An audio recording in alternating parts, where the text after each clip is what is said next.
Pengelola Bandara Sultan Mahmud Badarudin II Palembang memperkirakan penurunan penumpang selama masa pemberlakuan pembatasan kegiatan masyarakat atau PPKM darurat di Jawa Bali, terhitung mulai 5 Juli hingga 20 Juli 2021.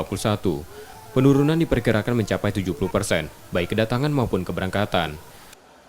Jawa dan Bali, kalau kemarin prediksi keberangkatan, baru saja saya semalam rapat, itu total itu sekitar, saya belum lihat total saja ya, untuk berangkat hari ini sih total 700 penumpang.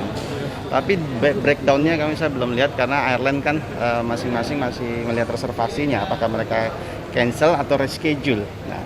Nah, turun lah ya, jadi bukannya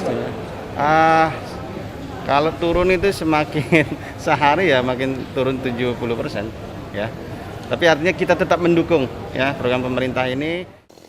Selama masa PPKM darurat, pelaku perjalanan udara terutama yang berasal dari atau bertujuan ke Jawa dan Bali harus memilih persyaratan ketat. Mereka wajib menyertakan kartu vaksinasi COVID-19 minimal dosis pertama, serta hasil negatif tes usap PCR maksimal 2 kali 24 jam. Sementara pelaku perjalanan selain Jawa Bali hanya diwajibkan menyertakan hasil negatif tes PCR maksimal 2 kali 24 jam atau hasil negatif antigen maksimal 1 kali 24 jam. M. Rizky Nurmizan, Kompas TV, Palembang, Sumatera Selatan.